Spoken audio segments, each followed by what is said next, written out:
Good morning dear students. बेटा, last time पे हम लोग बात कर रहे थे, तो देखो हम लोगों ने बात करी थी force can change the state of motion. Chapter था 11 और इसमें जो आर्टिकल था 11.4। ठीक बेटा। अच्छा, ये जो पेज नंबर था, ये पेज नंबर जो था ये आपका, ये पेज नंबर रहा होगा 130। ओके, तो 130 जो पेज नंबर था, उस 130 पेज नंबर पे 131 हो गया, 132 हो गया, ये वाला रह गया था थोड़ा सा, है ना, कि स्टेट ऑफ मोशन क्या है। ठीक है, तो चलो ज़रा इसको देख लेते हैं। यहाँ तक तो देख लिया था कि अप्लाई करेंगे तो बदलेगा। अब देखो कैसे।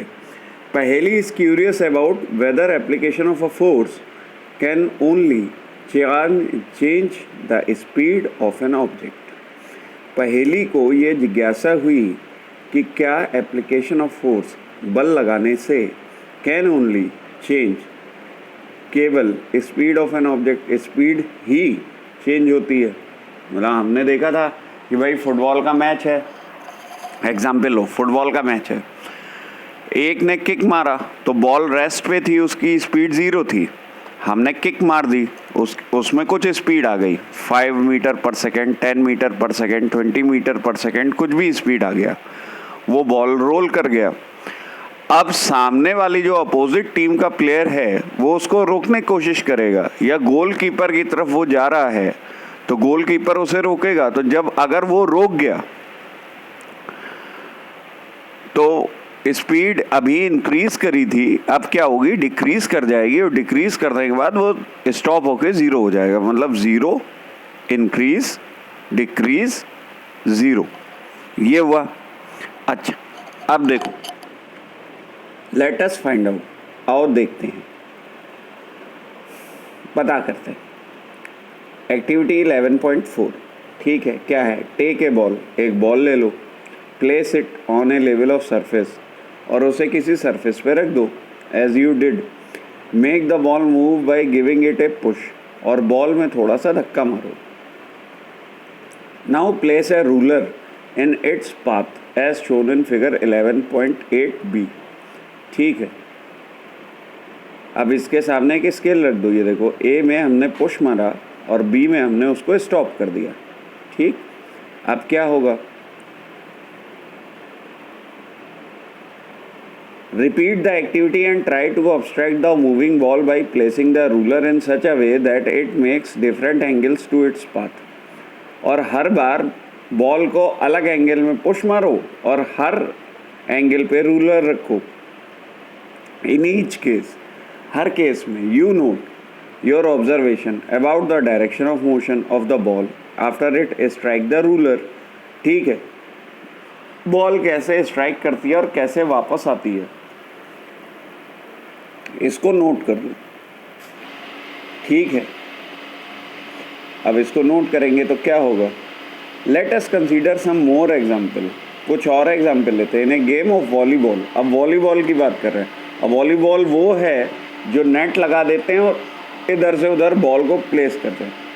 Players often push the ball to their teammate to make a winning move. Sometimes ball is returned to the other side of the court by pushing or smashing it. In cricket, a batsman hit his or her shot by applying a force on the ball with the bat. हाँ, cricket का match ले लो, बहुत easy है।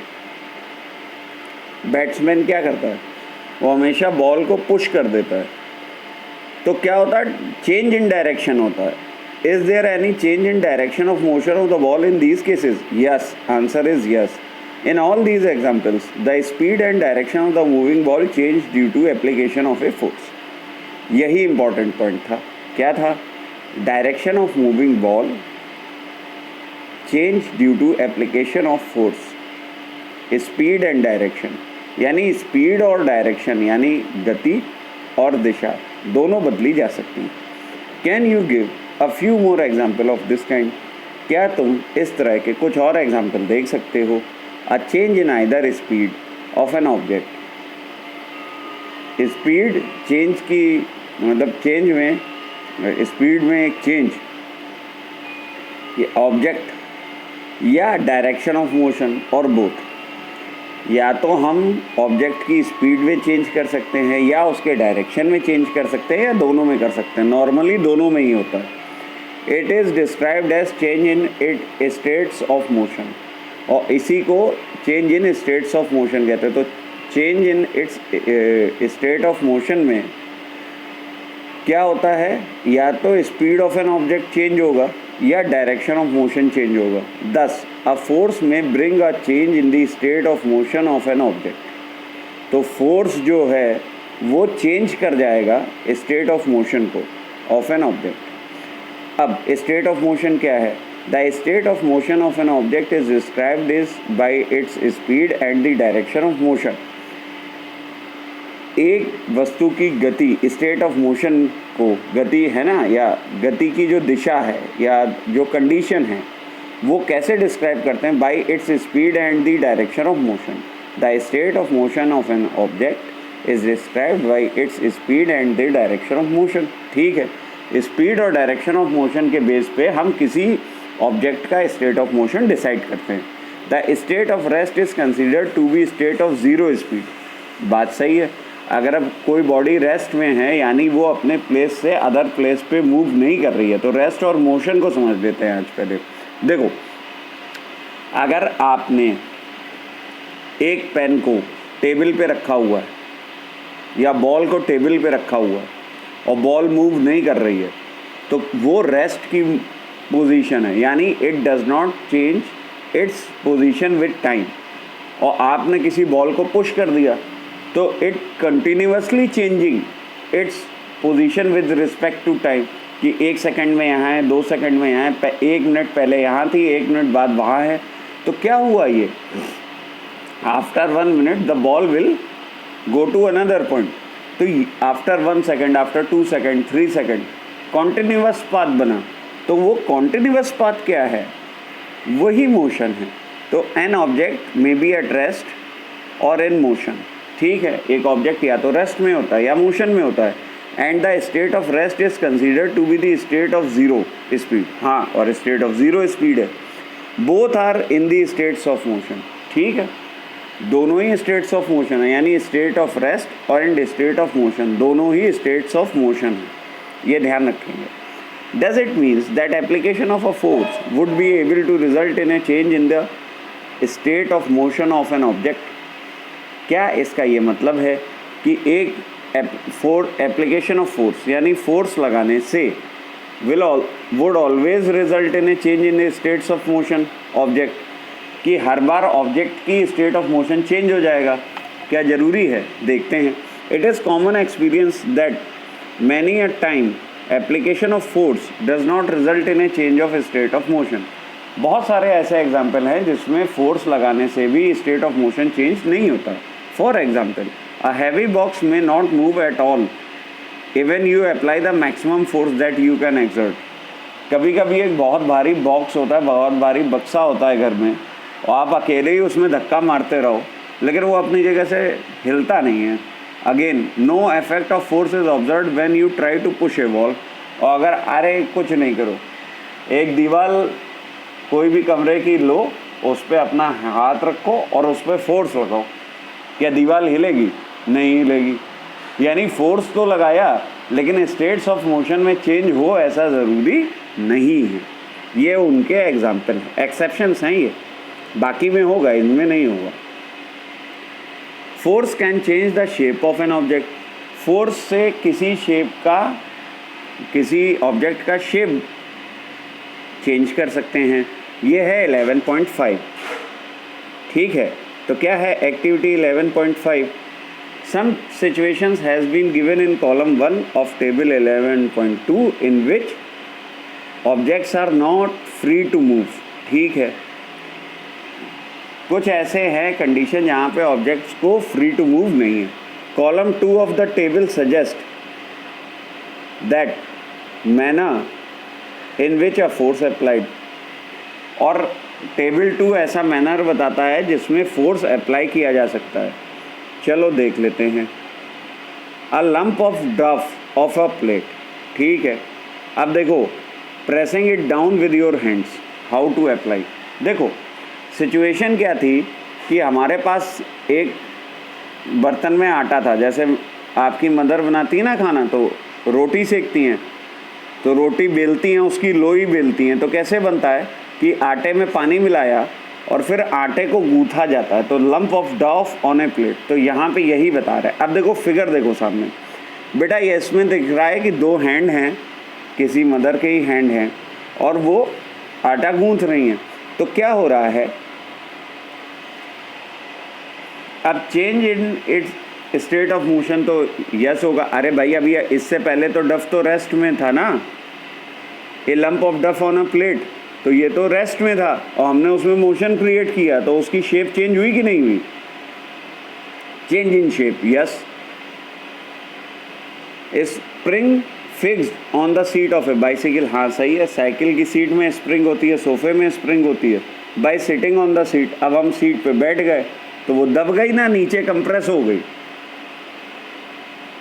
तो दोनों में shape हमने उसकी चेंज कर दी। A rubber band suspended from a hook और नेल फिक्स्ड। अब देखो सामने फिगर में एक कील में हमने एक रबर बैंड लगाया और उसे खींच दिया। अब बेटा जब रबर बैंड नीचे की ओर खींचोगे तो वो एक्सपेंड कर जाएगा, एक्सपेंड माने बढ़ना, तो जब वो बढ़ जाएगा तो वो तो लंबा हो गया। अब उसको छोड़ दो थोड़ी देर के लिए, तो वो वापस से अपनी कंडीशन में आ जाएगा।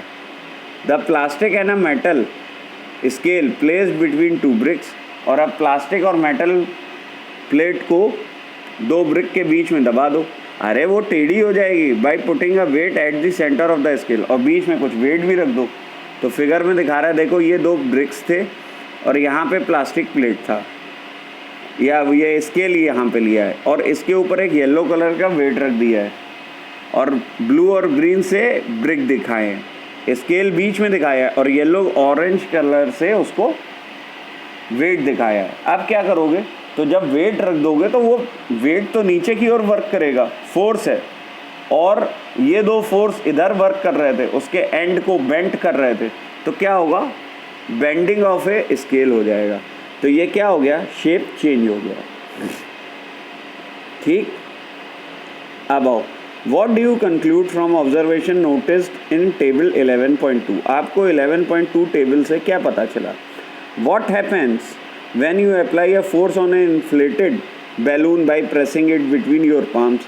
क्या होता है जब आप किसी फूले हुए बैलून को अपने दोनों हाथ से दबाते हो? अरे फट जाता है भाई, हैप्पी बर्थडे में बहुत फोड़ा हुआ है। What happens to the shape of a ball of a dough when it is rolled to make a chapati. और बॉल ऑफ डॉफ को क्या होता है, जब आप चपाती बनाते हो तो उसका शेप गोल हो जाता है, सर्किल हो जाता है, circular. What happens when you press A rubber ball placed on A table. और जब आप एक रबर बॉल को टेबल पे प्लेस कर देते हो तो वो फ्लो करने लगती है, मूव करने लगती है। इन ऑल दीज एग्जाम्पल, इन सभी उदाहरणों में यू सॉ, आपने देखा, that the application of force on an object में चेंज इट्स शेप, कि किसी वस्तु पर बल लगाने से उसकी शेप चेंज हो जाती है। Having perform all the above activities, इन सभी एक्टिविटीज़ में you have realized a force, आपने एक फोर्स को देखा। May make an object move from rest, या तो वो रेस्ट से मूव करेगा, may change the speed of an object, या फिर ऑब्जेक्ट की स्पीड चेंज करेगा, may change the direction of an object, या तो डायरेक्शन चेंज करेगा, may bring about a change in the shape of the object, और change लाएगा shape of on object से, मे कॉज सम और ऑल ऑफ द इफेक्ट्स, और या तो और इफेक्ट कोई क्रिएट करेगा। यानी कि क्या क्या करेगा वो हमने देख लिया है। क्या किया देखा, may make an object move from rest, force लगाएंगे, ऑब्जेक्ट रेस्ट से मूव करेगा, ज़ीरो स्पीड से कुछ स्पीड ले जाएगा। मे change the speed of an object, अगर हमने उसको मूविंग में ही एक बार और हिट कर दिया तो उसकी स्पीड इंक्रीज़ कर जाएगी, अगर हमने स्टॉप कर दिया तो डिक्रीज़ कर जाएगी। मे change the direction of an object. अगर हमने फुटबॉल को गोल पोस्ट के बाहर मारा तो वो गोल पोस्ट के बाहर जाएगा, और गोल पोस्ट की तरफ मारा तो गोल पोस्ट की तरफ जाएगा, डायरेक्शन चेंज हो गया। मे bring a change in the shape of an object. हमने रबर बैंड को स्ट्रेच कर दिया, खींच दिया तो उसकी शेप बदल जाएगी। मे कॉज सम और ऑल दीज इफेक्ट, और ये भी हो सकता है कि ये सारे चेंज एक साथ हों। While a force may cause one or more of these effects, जब एक फोर्स बहुत सारे इफेक्ट ले लेती है, it is important to remember, ये हमेशा याद रखना चाहिए, that none of these action can take place without the action of a force. तो हमें ये याद रखना चाहिए कि कोई भी एक्शन बिना फोर्स के नहीं होता। दस an object can not move by it self. इस तरह से कोई ऑब्जेक्ट खुद से चलता नहीं है। It can not change speed by it self, और ये अपनी स्पीड भी नहीं बदल सकता। It can not change direction by it self, वो खुद से डायरेक्शन नहीं बदल सकता। And its shape can not be change by it self, और वो खुद से अपना आकार भी बदल नहीं सकता।